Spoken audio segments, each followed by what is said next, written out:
Clark Ashton Smith é considerado como o poeta do estranho, além de ser amigo e correspondente de H.P. Lovecraft e contribuir com os mitos de Cthulhu.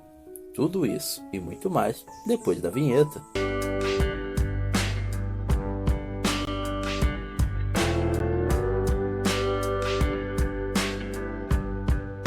Clark Ashton Smith nasceu em 13 de janeiro de 1893 em Long Valley, Califórnia. Clark foi um contista, poeta, pintor e escultor americano, considerado o poeta do weird ou do estranho. O escritor desfrutou de um certo prestígio no início de sua carreira como poeta, com o lançamento do volume de poemas The Star Reader and the Other Poems. Clark Smith era amigo e correspondente de H.P. Lovecraft, além de ser um dos autores que contribuíram para a expansão do universo literário conhecido como Mitos de Cthulhu. Clark era filho de Timothy Smith, nascido na Nova Inglaterra, e Fanny, de origem inglesa. Com apenas 19 anos de idade, publicou The Star Reader and the Other Poems e obteve boa acolhida por parte da crítica. Chegou a ser conhecido como Keats do Pacífico, uma referência a John Keats, um famoso romancista e poeta inglês, mas posteriormente sua carreira decaiu por motivos incertos. Em 1922, recebeu uma carta de H.P. Lovecraft que se declarava seu fã e assim tinha início a farta correspondência e colaboração entre os dois escritores. Em 1933, iniciou correspondência com Robert E. Howard, criador do Bárbaro Conan, formando enfim o célebre triunvirato da revista Weird Tales, Lovecraft, Howard e Ashton Smith, que muito contribuiu para ampliar e consolidar os mitos de Cthulhu. A colaboração de Ashton para a revista Weird Tales começou em 1926 com a publicação do conto As Abominações de Yondo. A partir de 1935, viveu uma sequência de perdas que muito o entristeceram. Naquele ano, morreu sua mãe. Em 1936, Robert E. Howard cometeu suicídio. Em 1937, morreram seu pai e o amigo Lovecraft. A produção de ficção fantástica de Ashton Smith praticamente se encerra após esses episódios e ele passa a se dedicar apenas à poesia e às artes plásticas. Em 10 de novembro de 1954, aos 61 anos de idade, casou-se com Caroline Jones Dorman, uma antiga amiga que tornou-se viúva do primeiro casamento. Mudou-se então para Pacific Grove com a esposa e os filhos dela. Com a saúde debilitada após ter sofrido vários derrames, faleceu em 14 de agosto de 1961, aos 68 anos de idade. Em 1942, a editora Arkham House, fundada por Auguste Derleth, escritor integrante do Círculo de Amigos de Lovecraft, publicou uma coletânea de histórias de Ashton Smith intitulada Out of Space and Time. Em 1944, foi lançada a segunda coletânea Lost Worlds.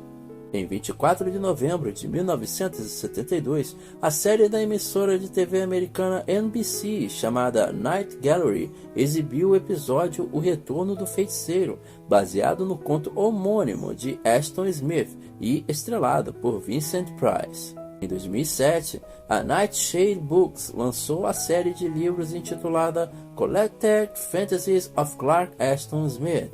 Em 2019, o diretor Darren Coelho Spring filmou o documentário Clark Ashton Smith, The Emperor of Dreams. Em 2020, a editora Clock Tower lançou no Brasil a coletânea Além da Imaginação e do Tempo, com 15 contos e um poema de Clark Ashton Smith e tradução de José Geraldo Gouveia. Clark Ashton Smith é mencionado no episódio 2 da primeira temporada da série Lovecraft Country da HBO. Clark Ashton Smith é sem dúvida um exemplo a ser seguido quando se refere à contribuição literária. Ele contribuiu muito para a expansão do universo de horror cósmico de H.P. Lovecraft, e muito do que conhecemos hoje vem do famoso Mitos de Cthulhu, ao qual vou explicar um pouco para vocês do que se trata exatamente. Bem, os Mitos de Cthulhu é o termo usado pelo escritor Auguste Derleth como referência ao panteão de monstros e seres fantásticos que habitam os contos de ficção científica e horror de Howard Phillips Lovecraft. Subsequentemente, o termo também é usado pelas gerações de escritores influenciadas por sua vida e obra. Constituiu-se uma mitopeia e um universo ficcional compartilhado, originando nas obras de H.P. Lovecraft. O termo foi cunhado por Auguste Derleth, um correspondente contemporâneo e protegido de Lovecraft, para identificar os cenários, locais e tradições que foram empregadas por Lovecraft e seus sucessores literários. O nome Cthulhu deriva da criatura central no conto seminal de Lovecraft, The Call of Cthulhu, publicado pela primeira vez na revista Pulp Weird Tales de 1928. Richard L. Turney é um escritor que também escreveu contos para os mitos e, mais tarde, explicou o termo mitos de Derleth para distinguir as obras de Lovecraft das histórias posteriores de Derleth, que modificavam os principais fundamentos dos mitos originais de Lovecraft. Os autores de terror Lovecraftiano, em particular, sempre usam elementos dos mitos de Cthulhu. Segundo os mitos, a Terra teria sido habitada há bilhões de anos por criaturas que teriam chegado antes que nosso planeta fosse capaz de gerar ou sustentar vida por si próprio. Eles, e não Deus, teriam criado a vida e o próprio homem seria uma criação deles, gerada unicamente por escárnio e servidão.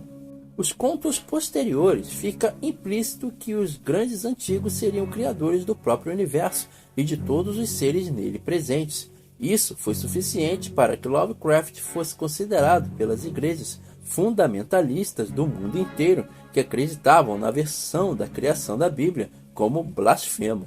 Os mitos de Cthulhu são uma metáfora para a insignificância humana diante da magnitude do universo. Mais do que malevolentes, os monstros dos mitos são, na verdade, friamente indiferentes à existência e sofrimento humanos, encarnando as verdadeiras forças da natureza.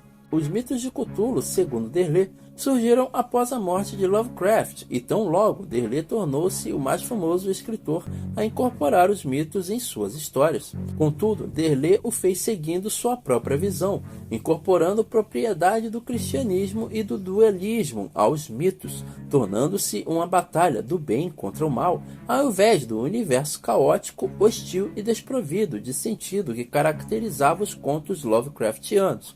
E por esse motivo, muitos leitores de Lovecraft consideram a intervenção de Derleth prejudicial à obra original.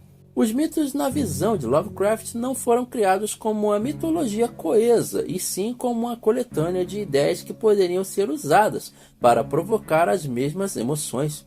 Colocá-los como parte de uma batalha entre bem e mal seria tirar deles o que os tornava incomparavelmente hediondos, um propósito além de nossa compreensão e uma brutal e cruel indiferença em relação à condição humana. Em seu ensaio H.P. Lovecraft e os mitos de Cthulhu, Robert Emmett Price descreveu 2 estágios no desenvolvimento dos mitos de Cthulhu.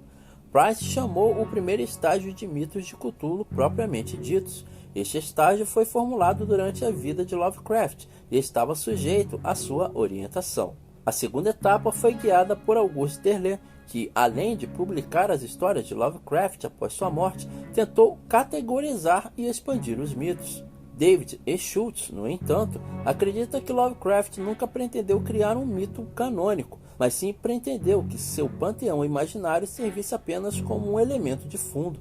O próprio Lovecraft se referiu com humor a seus mitos como Yog-Sothoth. Às vezes, Lovecraft ainda tinha que lembrar seus leitores de que suas criações de mitos eram inteiramente fictícias. Embora os mitos não tenham sido formalizados ou reconhecidos entre eles, Lovecraft correspondeu e compartilhou elementos da história com outros escritores contemporâneos, incluindo Clark Ashton Smith, Robert E. Howard, Robert Bloch, Frank Bullcap Long, Eric Kuttner, Harry S. Whitehead e Fritz Leiber, um grupo conhecido como Círculo de Lovecraft. Bem, particularmente não acho que o chamado de Cthulhu seja o melhor conto de H.P. Lovecraft, já que vejo o conto O Cão de Caça com muito mais suspense e terror, assim como o conto Ar Frio, que realmente me deixou apreensivo em alguns momentos, mas na minha humilde opinião, o melhor conto de H.P. Lovecraft é Um Sussurro nas Trevas. Bem,